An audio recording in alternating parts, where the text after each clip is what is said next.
प्रणम्ये परमात्मानं सिद्धं त्रैलोक्ये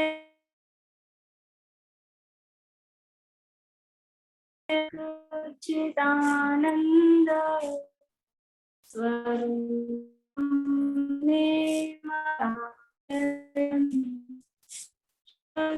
जीवादिप्रज्ञानां देशिकं च जिनेश्वरम् द्रव्यसंग्रहसूत्राणां वृत्तिं वक्ष्ये समा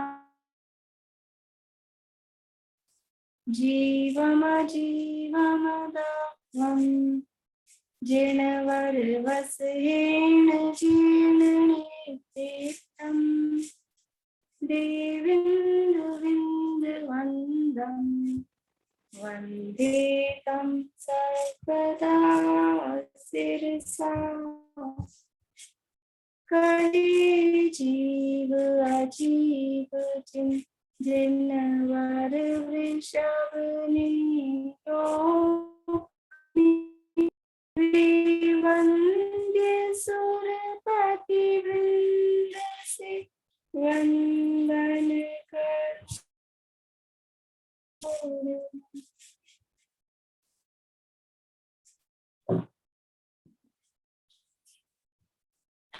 गाथा पाठ करेंगे। सुमिता आंटी आप बोलिए 15 से 20 तक।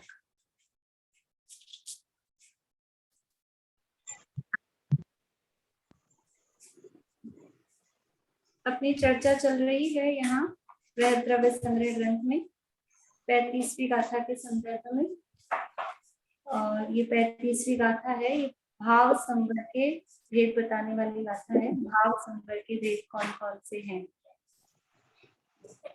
बोलिए नीलम भाभी, भाव संवर के भेद कौन कौन से हैं?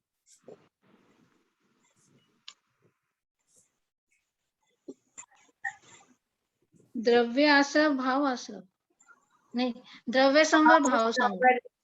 भाव संवर के भेद द्रव्य संवर भाव संवर नहीं नहीं।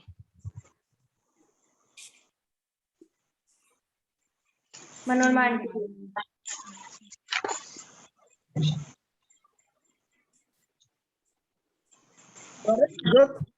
समिति गुप्ती धर्म अनुप्रेक्षा परिसजय और अनेक प्रकार का चारित्र। बढ़िया, बहुत आंटी को इतना याद रहता है, इतनी मतलब है गोल्ड लेडी। व्रत समिति गुप्ती धर्म अनुप्रेक्षा परिचय और अनेक प्रकार का चारित्र के भाव संवर के भेद हैं। इनमें से हमारी चर्चा हो गई है व्रत की, समिति की, गुप्ती की, धर्म अनुप्रेक्षा, धर्म की चर्चा अपनी चल रही है।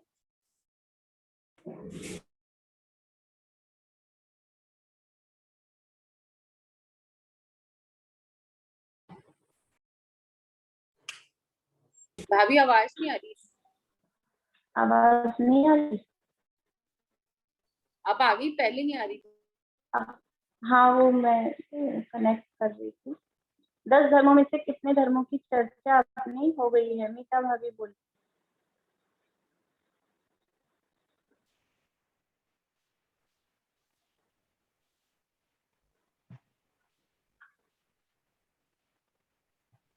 बोल रहे 10 धर्मों में अपने उत्तम, क्षमा, माधव, आर्जव, सत्य, शौच, संयम, तप, त्याग, आकिंचन्य और ब्रह्मचर्य।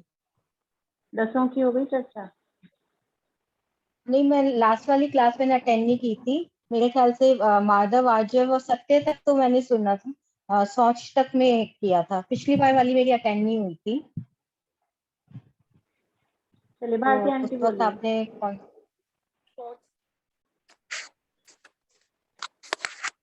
अनम्यूट करिए। भारती आंटी अनम्यूट करिए। शौच तक की हो गई है। उत्तम, क्षमा, मार्दव, आर्जव, सत्य और शौच। संयम की हम लोग करने वाले हैं। संयम की भी हो गई है। संयम की संयम की भी हो संयम गई की है। चर्चा हमने लास्ट क्लास में की थी, लेकिन संयम की चर्चा पूरी नहीं हुई है। संयम में यहाँ संयम की विशेष चर्चा बात, हुई। उसमें शुद्धि हाँ। के बारे में आप बताने वाले थे, 8 शुद्धि। तो 10 धर्मों में से यहाँ उत्तम, क्षमा, मार्दव, आर्जव, सत्य, शौच, ये तो चर्चा हो गई है। संयम, संयम की चर्चा हम कर रहे थे। उस संयम की चर्चा में यहाँ 8 प्रकार की विशेष शुद्धियों की बात यहाँ बताने वाले हैं। देखिए, संयम अर्थात संयमन को संयम कहते हैं। संयम अर्थात अपनी आत्मा को बाहर से उपयोग को चारों तरफ से समेट आत्मा में एकाग्र होना, इसका नाम वास्तव में संयम है। और वो निश्चय संयम और व्यवहार संयम, इस प्रकार से भी 2 प्रकार का होता है। और जो व्यवहार संयम है वो भी प्राणी संयम और इंद्रिय संयम, इस अपेक्षा से भी 2 प्रकार का होता है। यहाँ वो बात बता दी है। और अपने जो पहले हमने पढ़ा था तत्वार्थ-मणि प्रदीप 10 धर्मों की चर्चा 9वें अध्याय में, वहां पर भी संयम की परिभाषा दी है कि व्रतों का पालन, समितियों का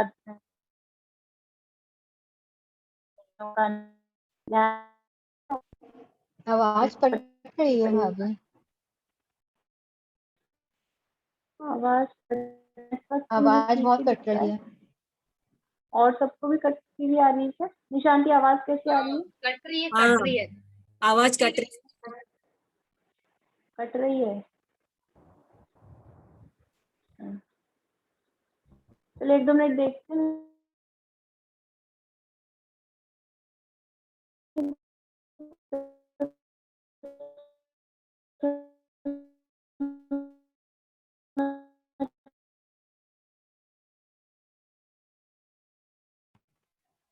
अब तो बिल्कुल भी नहीं आ रही है आवाज।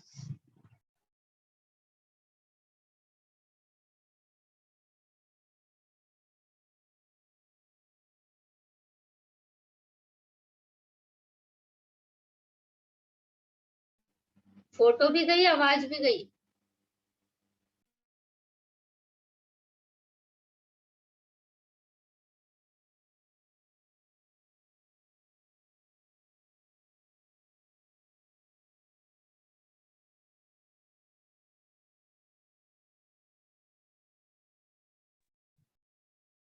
आवाज भी नहीं आ रही ना कुछ, पता नहीं बाहर से करवानी है तो। अब आ रही है आवाज? आ रही है आवाज? आ गई, आ गई।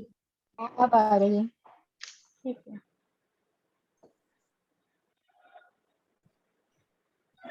एक मिनट।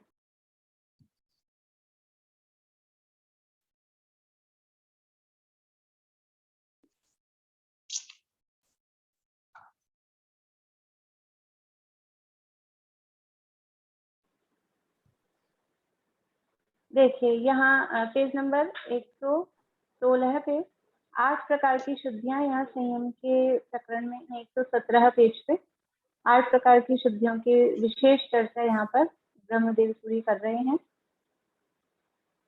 यहाँ से पढ़ते हैं अपन थोड़ा सा। एकेंद्रियादि प्राणियों को पीड़ा पहुंचाने का त्याग वह प्राणी संयम है, और शब्दादि इंद्रिय विषयों में राग का आसक्त भाव न होना वह इंद्रिय संयम है। ये प्राणी संयम और इंद्रिय संयम 2 प्रकार का संयम है। अब ये संयम किस प्रकार से उसका पालन हो, संयम के पालन के लिए हम क्या करें, हमारा संयम बराबर से चलता रहे, उसके लिए हम क्या करें, तो उसके प्रतिपादन के लिए 8 शुद्धियों का उपदेश है। 8 प्रकार की शुद्धि पालन करेंगे तो संयम का पालन बराबर अच्छी तरह से हो सकेगा। तो उसका प्रतिपादन करने के लिए 8 शुद्धियों का वर्णन किया है। देखिए ये 8 शुद्धियां इस प्रकार हैं: भाव शुद्धि, काय शुद्धि, विनय शुद्धि, ईर्यापत शुद्धि, भिक्षा शुद्धि, प्रतिष्ठापना शुद्धि, शयनासन शुद्धि और वाक्य शुद्धि। ये 8 शुद्धियों के नाम दिए हैं। इनका स्वरूप भी यहाँ दिया है और थोड़ा रत्नगण शावकाचार में सदा सुखदास जी ने उसको सरल करके भी और बताया है, वहां से भी अपन पढ़ते हैं। भाव शुद्धि किसे कहते हैं? शब्द से समझ में आ रहा है। भाव शुद्धि यानी भावों की शुद्धता, उसका नाम भाव शुद्धि। तो भाव शुद्धि क्या है? कर्म के क्षयोपशम से उत्पन्न होती है। ये भाव शुद्धि कैसे होती है? कर्म का क्षयोपशम, यानी कर्म का तीव्र उदय होगा तो वो भाव विशुद्ध नहीं हो पाएंगे। कर्म का मोह, कर्म का क्षयोपशम हुआ, दर्शन मोहनी का, चारित्र मोहनी का एक कषाय उपशमित होती है तो भाव निर्मल होते हैं, विशुद्ध होते हैं। तो कर्म के क्षयोपशम से उत्पन्न होती है। मोक्ष मार्ग में रुचि होने से परिणामों को निर्मल करने वाली है, राग आदि विकार से रहित है। भाव शुद्धि कैसी है? कर्म के क्षयोपशम से उत्पन्न होती है, मोक्ष मार्ग में रुचि होने से परिणामों को निर्मल करने वाली है और राग आदि विकार से रहित है। ये होती है भाव शुद्धि। भाव शुद्धि यानी भावों की विशुद्ध।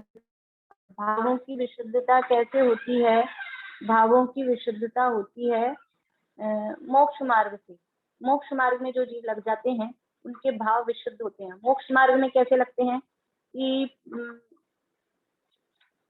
कर्म का क्षयोपशम होने पर, कर्म के क्षयोपशम से ये भाव शुद्धि उत्पन्न होती है। देखिए रत्नगंज शावकाचार में पेज नंबर 324 है। यदि आप लोग देखना चाहते हैं, निकालना चाहते हैं तो निकाल लीजिए, नहीं तो मैं यहाँ से पढ़ के आपको बताती हूँ। 324 नंबर पेज है, भावना अधिकार है। 16 कारण भावनाओं की चर्चा पूरे होने के बाद में, 10 धर्मों की चर्चा पूरी होने के बाद में ये कुछ प्रकरण दिया है उन्होंने, उसमें 8 प्रकार की शुद्धियों का वर्णन दिया है।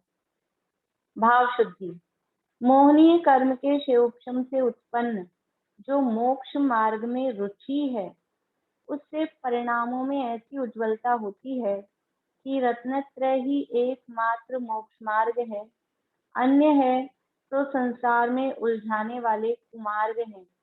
ऐसा दृढ़ श्रद्धान उत्पन्न हो जाता है। यानी मोहनीय कर्म का क्षयोपशम, मोहनीय कर्म के क्षयोपशम किस प्रकार होता है कि 2 मोहनीय हैं, एक दर्शन मोहनीय और एक चारित्र मोहनीय। दर्शन मोहनीय कर्म का क्षयोपशम होता है क्या? दर्शन मोहनीय कर्म का क्षयोपशम होता है या नहीं होता है? बोलिए, कौन बता रहे हैं? बोलिए निशांत जी, दर्शन मोहनीय कर्म का क्षयोपशम होता है या नहीं होता है? नहीं होता। चारित्र मोहनीय का उपशम क्षय उपशम होता है। दर्शन मोहनीय का तो नहीं होता। नहीं होता। तब उनकी पर्याय है। हाँ, मेरे को केवल हाँ या ना में जवाब देना है। मीता भाभी, होता है या नहीं होता है? हाँ या ना? दर्शन मोहनीय का क्षयोपशम नहीं होता, चारित्र मोहनीय का होता। हाँ पूर्णिमा आंटी, बस हाँ ना इतना ही बोलना है, ज्यादा कुछ नहीं बताना है। ना, नहीं होता। सुलोचना भाभी,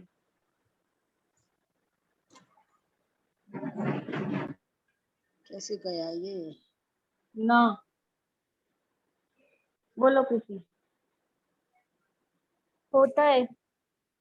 होता है। कहाँ होता है? चौथे में वो सम्यक का उदय आता है ना, तब क्षयोपशम होता है। बहुत बढ़िया। दर्शन मोहनीय का क्षयोपशम क्यों नहीं होता है? क्षयोपशम सम्यक होता है कि नहीं होता है? क्षयोपशम सम्यक होता है कि नहीं होता है? होता क्षयोपशम है। सम्यक तो यानी किससे होगा? तो सम्यक तो प्रकृति का उदय है, बाकी 2 का अनुदय है, यही तो क्षयोपशम है उसमें।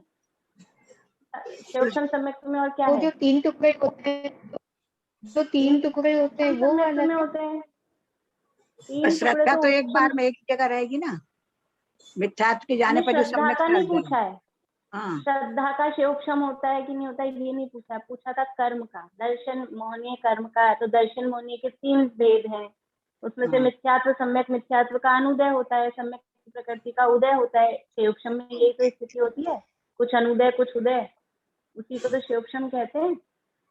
वर्तमान कालीन सर्वघाती स्पर्धकों का क्षयोपशम सम्यक तो बनता ही ऐसे है, क्षयोपशम सम्यक की परिभाषा ही ऐसे बनती है। यानी उसको डिटेल करके कर्मों को देखेंगे ना, तो वर्तमान कालीन जो मिथ्यात्व है और सम्यक मिथ्यात्व है, ये सर्वघाती हैं, इनका उदयाभावी क्षय और उन्हीं का भविष्यकालीन जो निषेध है उनका सदवत्ता रूप उपशम, और देशघाती जो बराबर है, सम्यक करती है उसका उदय, यही तो है। तो शेयोपशम तो सम्यक तो बन ही रहा है।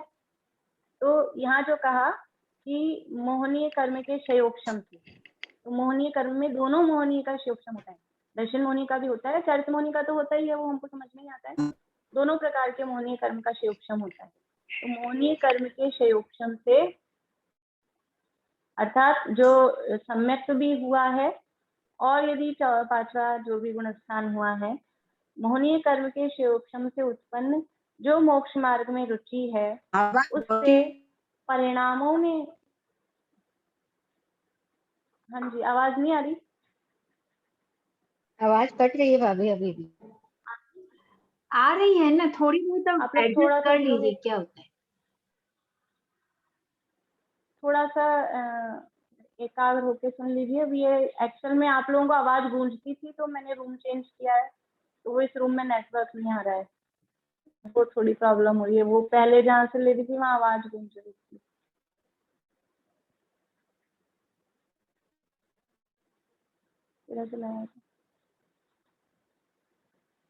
देखिए,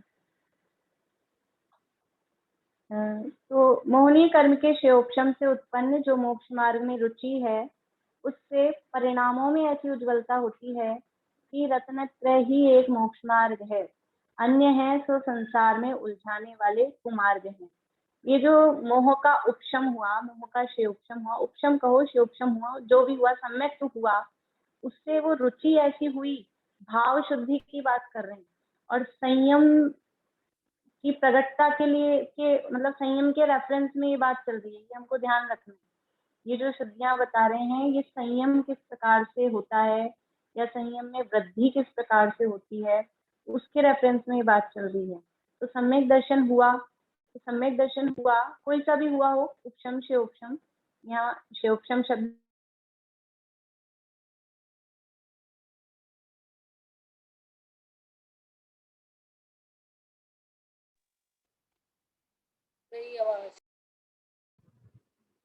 आवाज ही गई, आवाज चली गई। शब्दान है कि रत्नत्रय ही एक मोक्ष मार्ग है, रत्नत्रय ही मोक्ष मार्ग है, उसके अलावा दूसरा मोक्ष मार्ग नहीं है, अन्य जो भी है वो संसार में उलझाने वाले हैं। आवाज नहीं आ रही? आवाज नहीं आ रही, बिल्कुल आवाज नहीं आ रही है।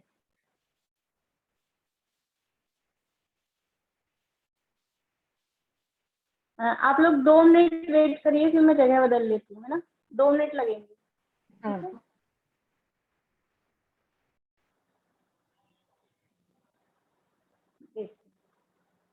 तो ये जो भाव शुद्धि कैसे हो रही है कि भावों में जो शुद्धि उत्पन्न हुई सम्यक दर्शन प्रकट होने के बाद में जो परिणामों की निर्मलता है, विशुद्धता है, उसका नाम यहाँ भाव शुद्धि कह रहे हैं।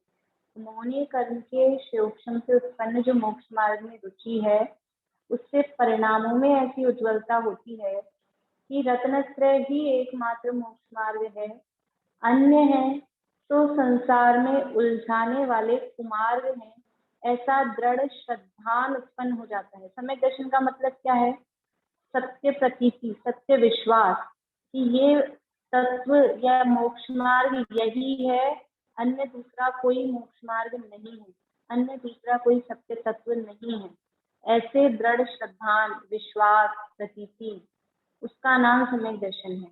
तो वही यहाँ बता रहे हैं कि ऐसा दृढ़ श्रद्धान उत्पन्न हो जाता है, वो भाव शुद्धि है।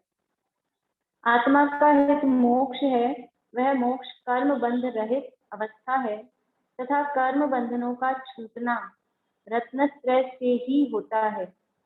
ऐसे दृढ़ श्रद्धान ज्ञान से उत्पन्न संसार शरीर भोगों से विरागता रूप समस्त राग द्वेषादि मल रहित उज्ज्वलता वह भाव शुद्धि है।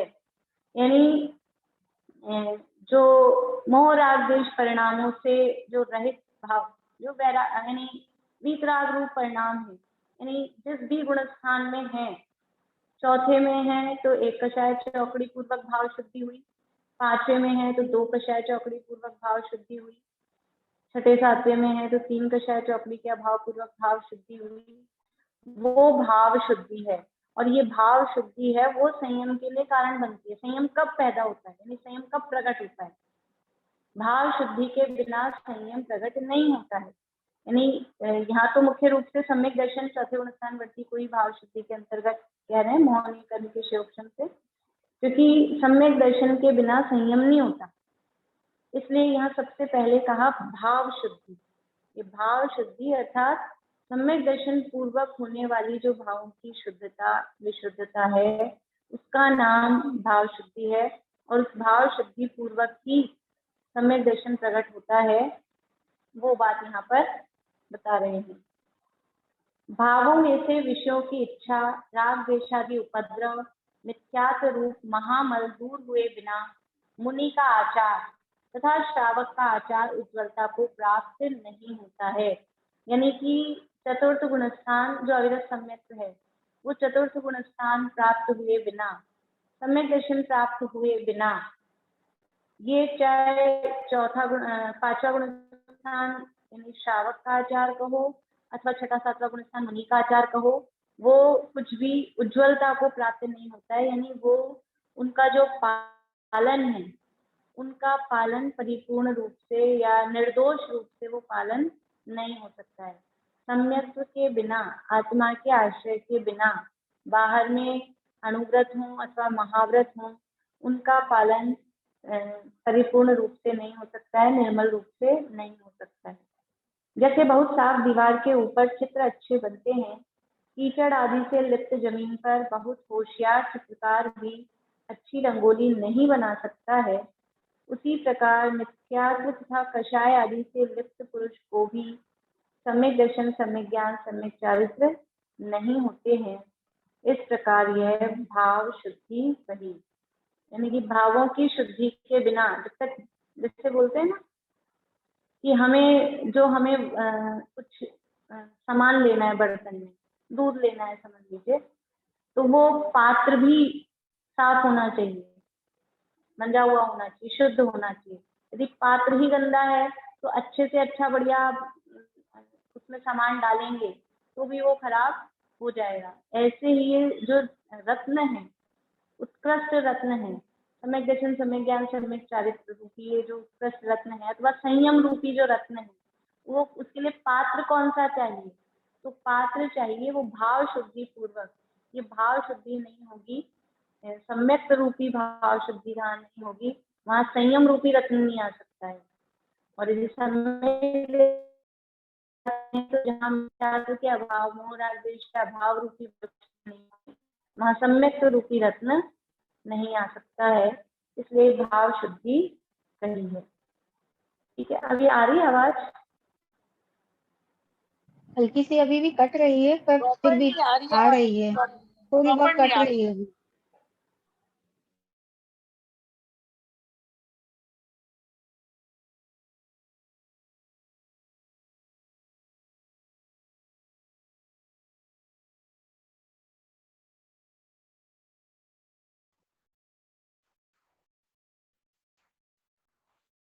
हाँ, आगे है काय शुद्धि।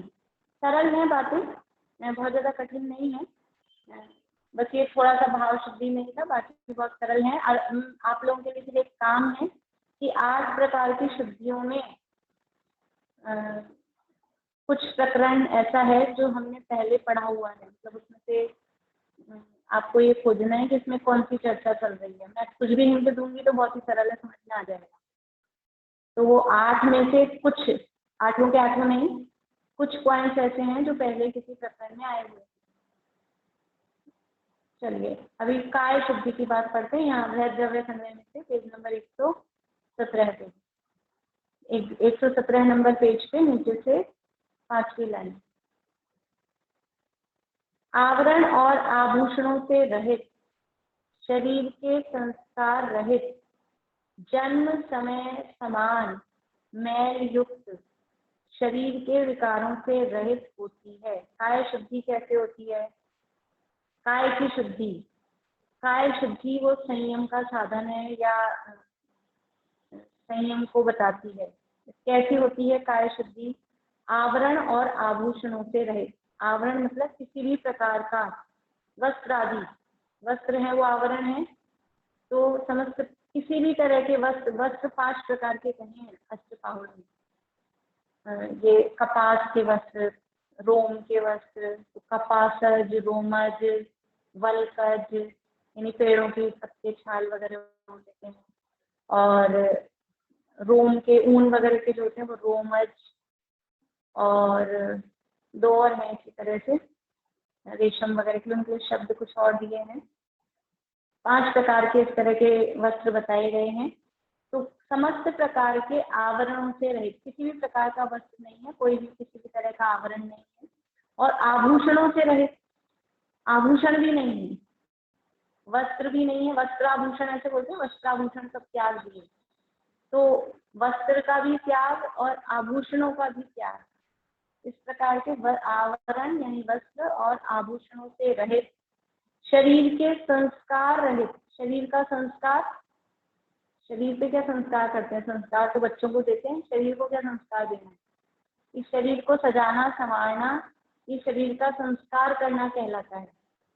शरीर को नहाना धोना, बाल बनाना, तेल लगाना, ये तो सब पुराने जमाने की बातें होंगी। तेल वेल लगाना, तो अभी लोशन लगाना, क्रीम पाउडर लगाना और परफ्यूम वर्फ्यूम जो भी कुछ लगाना, ये सब भी जो भी है ये कहलाता है शरीर का संस्कार, यानी शरीर को सजाना संवारना, वो शरीर का संस्कार कहलाता है।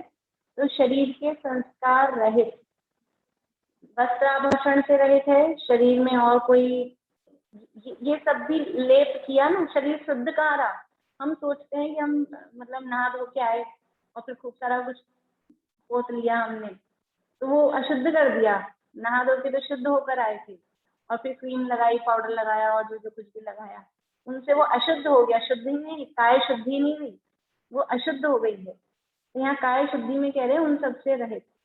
और जन्म समय समान मैल युक्त, जैसा जन्म के समय मलिन शरीर होता है, कुछ मैल भी लगा होता है, ऐसे जन्म समय के समान, 2 अर्थ इसके ले सकते हैं। एक तो जन्म समय समान मैल युक्त, तो जन्म के समय जिस तरह से मलिन शरीर था वैसा, एक तो यह अर्थ है। और दूसरा अर्थ वो ज्यादा उपयुक्त लगता है कि जन्म समय समान, यानी जन्म के समय के समान जैसा नग्न था वैसा, और मैल युक्त, मलिन भी है, क्योंकि जन्म समय जैसा मैल होता है वो तो और भी समझ लीजिए रुधिर वगैरह सब लगे रहते हैं, तो वैसा मैल युक्त लेना वो उचित नहीं लगता है। तो जन्म समय समान मैल युक्त, यानी जन्म समय समान जैसा नग्न जन्म होता है, किसी का भी क्रीम पाउडर लगे हुए कोई पैदा होता है, कपड़े पहने हुए कोई पैदा होता है, आभूषण, राजा के बच्चे तो आभूषण पहने हुए पैदा होते होंगे, सब पूरे आभूषण। तीर्थंकर तो आभूषण पहने ही हुए पैदा होते होंगे, तीर्थंकर होते हैं वो तो स्वर्ग से आते हैं उनके सब। इस जन्म समय कोई आभूषण नहीं पहन के पैदा होता है, चाहे तीर्थंकर हो, चाहे राजा हो, कोई भी हो। तो जैसा जन्म के समय था वस्त्राभूषण से रहित नग्न दिगंबर, वैसा जन्म समय समान और मैल युक्त यानी मलिन। मलिन का अर्थ अभी यहाँ बताते हैं। और जन्म समय समान मैल युक्त शरीर के विकारों से रहित होती है। काय शुद्धि कैसी होती है? शरीर के विकारों से रहित। शरीर के विकार क्या है? अभी अपन यहाँ से पढ़ते हैं, यहाँ सारा स्पष्ट किया है रत्नकण शाखाचार्य में। शरीर के विकार क्या है और मलिन का क्या अर्थ है, देखिए। रत्नकण शाखाचार्य में 324 नंबर ही पेज है, नीचे से लास्ट पैरा है। साधुओं के काय शुद्धि कैसी होती है? वह कहते हैं जो आवरण रहित, आभरण रहित, संस्कार रहित, विकार रहित तथा यत्नाचार सहित हैं, उनकी उस शुद्धि का नाम काय शुद्धि है। वही सारी बातें कही हैं। आवरण यानी वस्त्र, आभरण यानी आभूषण, संस्कार यानी सजाना, कुछ भी क्रीम पाउडर वगैरह लगाना, विकार रहित और यत्नाचार सहित। जो सूत के, देखिए यहाँ बताए हैं 5 प्रकार के वस्त्र, सूत के, रेशम के, सन के, घास के, रोम के, चमड़े के, वृक्षों के, छालों के पत्तों के वस्त्रों के आच्छादन से रहित। यहाँ सबको अलग अलग कर दिया है, वृक्षों के, छालों के, पत्तों के, नहीं तो सबको इनको एक को वल्कज कह देते हैं। तो ये अनेक प्रकार के वस्त्र बनते हैं। जैसे हम लोगों ने पहले स्कूल में पढ़ा है हिस्ट्री में कि पहले वो आदि मानव था, वो जो साइंस उसमें पढ़ाते हैं वो बंदर के जैसा पूंछ वाला था, फिर वो नग्न रहता था, फिर धीरे धीरे उसने डेवलपमेंट किया तो पेड़ के पत्तों से अपने शरीर को ढकने लगा। तो वो जो पेड़ के पत्तों से शरीर को ढका वो भी वस्त्र का काम कर रहे हैं। फिर कुछ ये जैसे इनके शिव शंकर वगैरह बताते हैं तो वो मृग की छाल, मृग यानी शेर, शेर की छाल को वस्त्र बना के पहनते हैं, तो वो भी काम वस्त्र का ही कर रही है। तो ये अलग अलग टाइप के वस्त्र हैं। अभी हमारे समझ लीजिए सूत के, रेशम के ये वस्त्र होते हैं। अभी रेन कोट पहन लिया तो वो क्या हुआ, वो प्लास्टिक का, वो भी वस्त्र ही है ना एक, वो पूरा पहनते हैं, पैंट भी और कोट भी। तो वो अलग अलग टाइप के ऐसे वस्त्र हैं। तो उन सबके वस्त्र के आच्छादन से रहित, भस्म आदि के लगाने से रहित। यहाँ इसीलिए वस्त्र शब्द नहीं दिया, यहाँ लिखा है आवरण रहित। आवरण में वस्त्र भी आ गए। और कोई कहे हम वस्त्र नहीं पहनते, लेकिन वस्त्र नहीं पहनते, वो पूरे शरीर पे भस्म लगा लेते हैं, तो वो भस्म लगाना भी वो आवरण हो गया।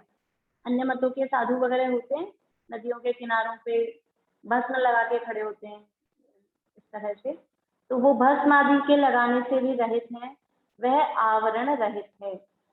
उनके काय शुद्धि है, जो वस्त्रों से, समस्त प्रकार के वस्त्रों से रहित हैं। और भस्म आदि ये जो हमने पाउडर वगैरह भी लगा लिया तो वो ओरिजिनल शरीर नहीं रहा, हमने उस शरीर को कवर किया है, आवरण किया है, उससे भी रहित हैं। जो समस्त आभरण आदि रहित हैं, यानी आभूषण से भी रहित हैं।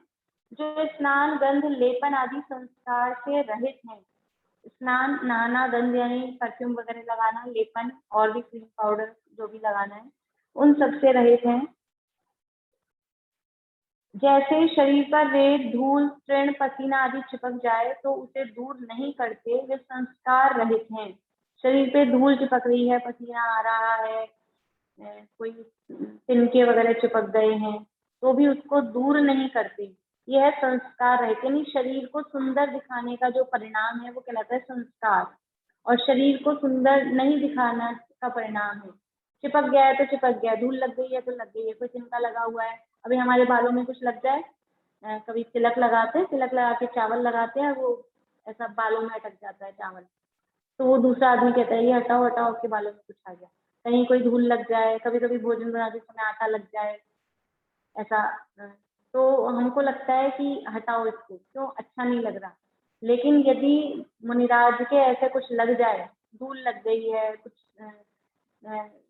धूल मिट्टी के ऐसे वो हाथों से रेशे कुछ बन के वो चिपक गए हैं, कहीं शरीर पे लग गए हैं, तो उन्हें दूर करने का परिणाम नहीं आता है, वो भी संस्कार रहित है, उसे कहा संस्कार रहित है। और ऊपर से खुद तो कुछ लगाते ही नहीं क्रीम पाउडर वगैरह, और ऐसा कुछ लग जाए तो उसे भी दूर नहीं करते हैं। अब जो है विकार रहित, विकार रहित का क्या अर्थ है, नासिका, नेत्र, ललाट, ओष्ठ, मुकुट, मस्तक, स्कंध, हाथ, अंगुली इत्यादि हिलाकर इशारा करने रूप विकार रहित है। विकार रहित यानी जो शरीर की या फेस की जो अलग अलग प्रकार की आकृतियां बनती हैं, हम लोग मुंह से नहीं बोले, लेकिन हम जैसे ऐसे ये चढ़ा दी, किसी से कुछ पूछना हो कि भाई कहाँ जा रहे हो या ये क्या है, तो ऐसा ऐसा करके आंखें ऊपर करी या भुएं ऊपर चढ़ाई या आंखें टेढ़ी कर ली, मुंह को ऐसे बिगाड़ लिया, अलग अलग तरह की जो फेस एक्सप्रेशंस हैं ये सब है विकार। चेहरा जो सौम्य यानी ना हंस रहा है ना रो रहा है, ऐसा जो है वो तो है सौम्य। और हंसी दिखाई, रुदन दिखाया, क्रोध दिखाया, ये सब हम चेहरे से दिखाते हैं, बच्चा समझ जाता है चेहरे की आकृति, भाव भंगिमा देखते ही, वो सब है विकार। इसको निष्प्रिय बोलेंगे ना? निष्प्रह नहीं, निष्प्रह तो इच्छा से रहित होता है। अच्छा, निष्प्रह का तो मतलब है कोई किसी प्रकार की इच्छा नहीं, ये तो विकार रहित ही है।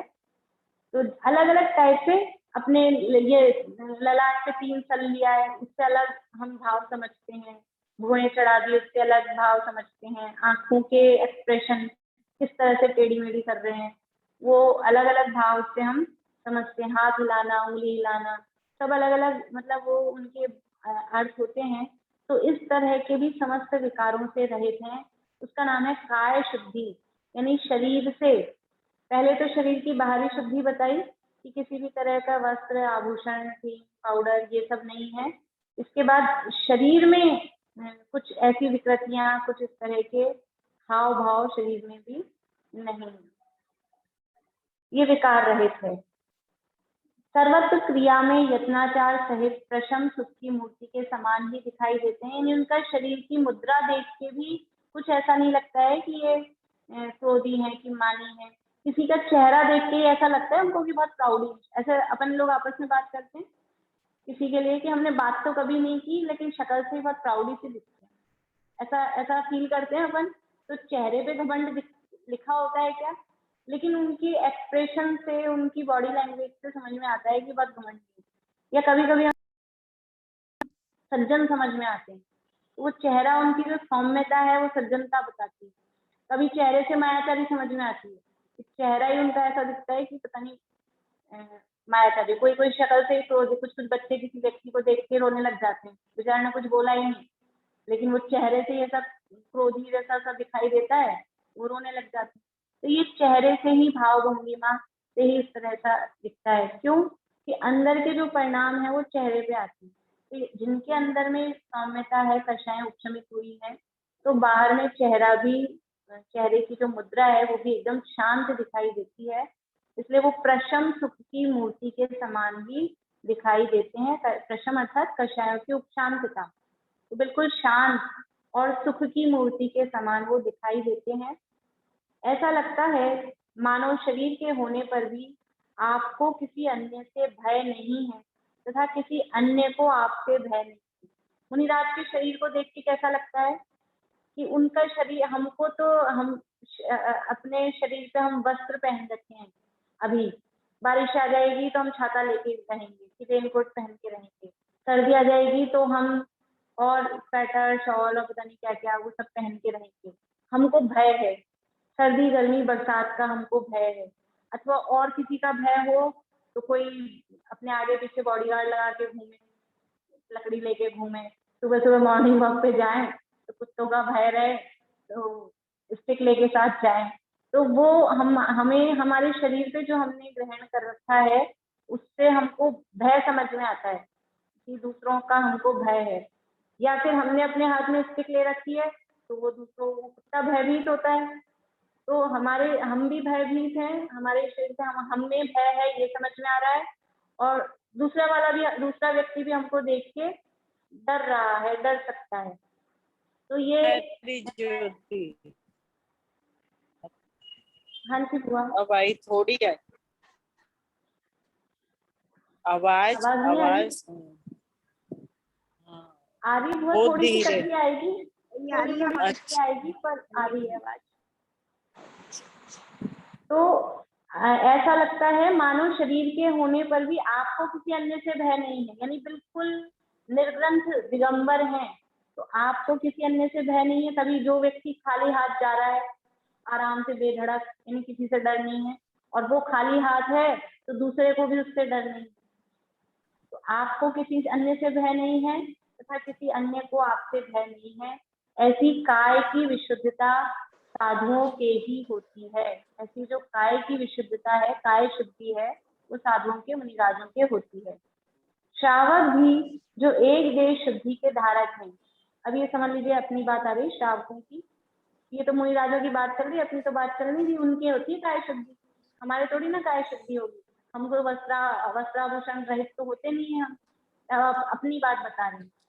श्रावक भी जो एक देश शुद्धि के धारक हैं ऐसे वस्त्राभरण पहनते हैं जिनसे स्वयं को तथा दूसरों को काम भाव उत्पन्न न हो। यानी श्रावक की जिम्मेदारी है कैसे कपड़े पहनना, कैसे आभूषण पहनना, और स्पेशली मंदिर आ रहे हैं आयोजन में, धार्मिक आयोजन में आ रहे हैं तो किस तरह से आना, कैसे बाल बनाना, कहीं शादी पार्टी में जा रहे हैं तो वहाँ हमारा ड्रेसअप मेकअप वो अलग टाइप का हो सकता है, लेकिन मंदिर में आ रहे हैं, भले ही फंक्शन हो, लेकिन मंदिर में आ रहे हैं तो हमारी हेयर स्टाइल कैसी हो, हमारा ड्रेसअप कैसा हो, हमारे आभूषण कैसे हों, वो हमारी काय शुद्धि को बताता है। तो कैसे हो, जिनसे स्वयं को तथा दूसरों को काम भाव उत्पन्न नहीं हो, अभिमान उत्पन्न नहीं हो, भय उत्पन्न नहीं हो।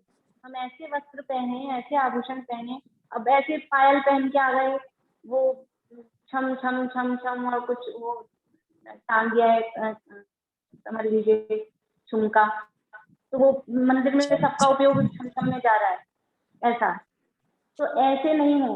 या इस तरह का आपने बहुत एक्स्ट्राऑर्डिनरी गहने जेवर पहन लिए, एक्स्ट्राऑर्डिनरी हैवी साड़ी पहन ली, अब कोई राजा इंद्र इंद्राणी बन रहे हैं, पंचकला हो रहा है, वो एक अलग बात है, लेकिन सामान्य रूप से दुर्दशमी है या 10 लक्षण चल रहे हैं, तो कुछ इस तरह के एक्स्ट्राऑर्डिनरी पहनना कि या इस तरह का मेकअप करके आना।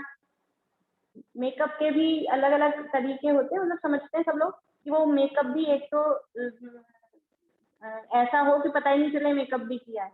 मैं मेकअप करने की प्रेरणा नहीं दे रही, लेकिन वो जो करते हैं उसमें भी अलग अलग तरह होते हैं, और कुछ ऐसे होते हैं कि वो काम भाव उत्पन्न करते हैं। तो मेकअप तो करना नहीं है, लेकिन हम बाल कैसे बना रहे हैं, बाल भी एक ही व्यक्ति हो, हेयर स्टाइल चेंज होने से वो उसके चेहरे बदल जाते हैं। तो हम मंदिर में आ रहे हैं तो किस तरह की हेयर स्टाइल बना के आ रहे हैं, किस तरह की साड़ी पहनने का तरीका कैसा हो रहा है हमारा, हम सहेलियों के साथ घूमने जा रहे हैं उसी तरह के कपड़े और उसी तरह के स्टाइल के बाल और वैसे ही मंदिर में आ रहे हैं, तो वो दूसरों को काम भाव उत्पन्न करा सकता है, दूसरों को विकार उत्पन्न करा सकता है, कभी हमारा जैसा या हमारे तरीके दूसरों को भय उत्पन्न करा सकते हैं। तो कह रहे हैं इस तरह का हो कि स्वयं को, अपने को भी, हम इतने ज्यादा महंगे कपड़े और जेवर और ये पहन के गए कि हम भगवान के दर्शन तो कर ही नहीं पा रहे हैं, हम ये देखने, हम इसी में कि कौन कौन मुझे देख रहा है, इसने मुझे देखा कि नहीं देखा, यही अंदर से लगा हुआ है, अपने को अभिमान उत्पन्न हो रहा है। तो स्वयं को और दूसरों को अभिमान, काम भाव उत्पन्न ना हो, अभिमान उत्पन्न ना हो, भय उत्पन्न ना हो, लोगों में मान्य, अपने पद के अनुकूल, अवस्था के योग्य वस्त्र पहनना तथा अंगों की चेष्टा, नेत्रों से देखना, वचन बोलना, बैठना, सोना, चलना, राग आदि, अभिमान आदि दोष रहित प्रवर्तन करना, वह काय शुद्धि है। बहुत सारी बातें कह दी, सरल है कि हमारा जो पद है, हमारे पद के अनुरूप हमारे वस्त्र कैसे होने चाहिए, हमारी चाल ढाल कैसी होनी चाहिए, बैठना, सोना, वचन बोलना, ये सब कैसा होना चाहिए, हम किस पद पे हैं, हम क्या हैं, अपनी उम्र देखें, अपना पद देखें, उसके अनुरूप वस्त्र, आभूषण और वचनालाप वो सब उसके अनुरूप करें, ये सब काय शुद्धि के अंतर्गत आता है। तो ये मुनिराजों की अपेक्षा से और श्रावकों की अपेक्षा से काय शुद्धि की बात की है। आगे की शुद्धियों की चर्चा अपन कल करेंगे। अभी इतना समय हो गया है, यही पूरा करते हैं।